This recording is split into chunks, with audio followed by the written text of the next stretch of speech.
The following contains no spoilers for Outer Wilds. You should play Outer Wilds. Yes, you. And I'll explain why. But first, let me ask you a question. When was the last time you played a game and didn't instinctively reach for your phone? You know what I mean. Between rounds or after you die, during a loading screen, or even just the second that things get a little bit slow. If you're like me, it happens constantly, and this video is made for you. Lately, it's felt like the games that I've been playing are really good at keeping me busy, but not always great at keeping me fully engaged. You know, it's like there's always a checklist of things to do. There's a skin grind. What do we do now?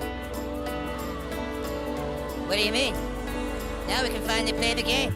A battle pass, a mini map that's covered in icons, or some kind of terrible UI. Like, look at this Justice League one. What is this?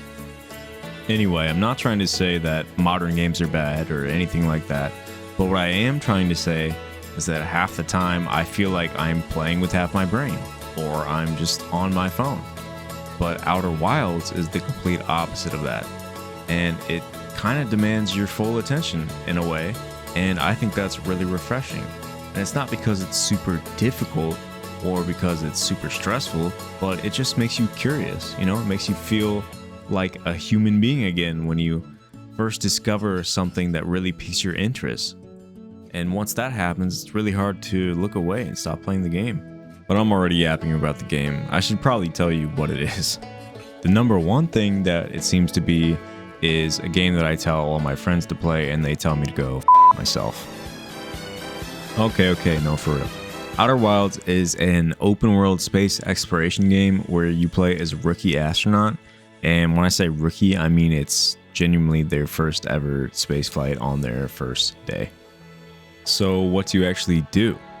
Well, your job is simple, and it is to explore the solar system. Or at least it's simple at first until a certain event happens that I won't spoil, obviously. But there is a big mystery at the center of everything that you will want to figure out. It's kind of hard to talk about the game without spoiling anything because the entire game revolves around discovery.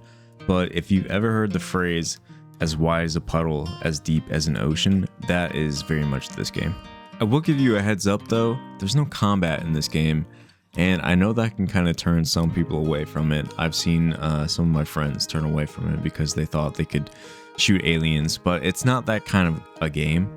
There's also no leveling up, no grinding or anything like that, but honestly I think it's refreshing because the rewards that you get just come from making discoveries and putting things together. Speaking of shooting aliens, by the way, if you're like me, you only know two things about this game before playing it. One is that people on YouTube absolutely love this game. I mean, there's just endless plays, and honestly, I'm happy to be adding to it. And two, it's that it constantly gets confused for the Outer Worlds, which honestly isn't anybody's fault. It's really just unfortunate, because they're both space games and they both came out in 2019, and their titles are obviously very, very similar. So if you thought that this video was about Outer Worlds, I'm sorry to disappoint you, but stick around and you'll hear about a different peak game. Aside from that confusion, there definitely are a lot of people that haven't heard of this game that I think would like it a lot. And I think that's because it really kind of sits in its own little niche because of the way the developers decided to do progression. In most games, progression comes from upgrades or new items and abilities. You'll unlock a new ability or get a stronger weapon or gain access to a new area, but Outer Wilds doesn't work like that. In fact, something cool about it is that the entire solar system is open to you right from the start. You can go anywhere, you can land on any planet, you can explore anything. Technically speaking, you could actually finish the game within about 20 minutes of starting it, but you won't. Not because the game stops you, but because you simply don't know how. And that's the core idea behind Outer Wilds, is that the only thing that changes is what you know. For example, let's say you go to one of the planets and you discover something confusing, like some kind of ancient structure, or something really cool but also really terrifying like these giant tornadoes here. At first, you're not going to understand any of it, but eventually, as you explore more, you're going to find another piece of information, and then another, and eventually something is going to click. and you'll understand why something works the way it does. And when that happens, oh my gosh, it is so addicting. It feels incredible just because the game didn't tell you, you just put it all together yourself. And this is what I mean when I say that Outer Wilds respects the player. There's no quest markers, there's no yellow paint, there's no characters constantly giving you hints if you don't understand something at the very beginning of trying to solve it, like God of War, for example. Look, there's a door just across this gap. Tyr could be right there. Oh, the water's overflowing where you froze that trough. That's helpful. Maybe you can use those wheels somehow. Instead, the game simply trusts that you are capable of thinking and observing and experimenting, and that you're going to be curious. If you see something strange, you'll want to investigate it. Or if you start learning a mystery, you're going to want to solve it. And if you're watching this video, you're probably the type that will at least want to give it a shot. This style of game design is sometimes called a Metroidvania, which is a funny name, but it basically just means it's a game where progression is based on knowledge instead of abilities. And Outer Wilds is the Metroidvania. And that design creates something really special. It creates a genuine sense of self-efficacy. And I am a huge believer that that feeling is like the best feeling that a video game can give you. If you don't know what it is, it's basically just the feeling of realizing, wait, I can actually figure this puzzle out, or I can actually beat this boss. And when a game gives you that feeling, in my opinion, it's so hard to put down. And when you combine that with all of these amazing planets that are mysterious and all behave in these unique and cool ways, it's just a complete joy to explore and solve all of those mysteries behind them. And they're not easy to solve, so it really does feel great when you start putting pieces together. But the game doesn't rush you to do that at all. You can really just take as much time as you need. It just lets you do things at your own pace until eventually the universe makes sense. And by the way, this whole mystery is supported by amazing aesthetics and sound design.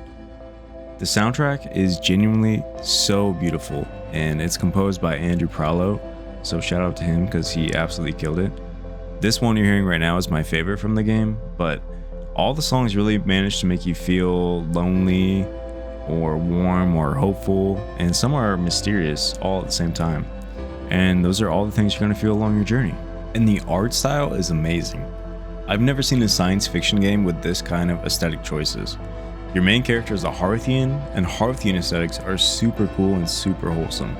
They all play instruments and they have this acoustic and homey sound to represent them that I really like. And their ship is partly made of wood, which I think is awesome, and they survive off marshmallows. They're just such a good vibe, and I think most people can appreciate that. So yeah, you should play Outer Wilds. Not because it has the biggest open world, and not because it has the most content and DLCs and all that, but because it's one of the few games that really trusts your curiosity, and it rewards you for using your brain. If you give it your attention, I think you'll find yourself lost in it, and I think you'll have a one-of-a-kind experience. I know I did. Hey guys, Johnny Gums here. I just want to say thanks for watching. I know a lot of people that watch the video are probably already Outer Wilds fans, but I do hope that this video hit home for my IRL friends and anybody that is on the fence about trying the game. I hope it didn't come off as too preachy or pretentious, because I know a lot of people can kind of be that way about this game, but I really do think it's something special, and if it convinced even one person to try the game, then I think it was all worth it. Shameless plug, but if you liked the video, you can follow me at twitch.tv/JohnnyGums. I did already stream the game. My DLC for the game, my entire playthrough is up on my channel though. I think it's like 13-ish hours, but anyway, thanks for watching. Good luck out there in space.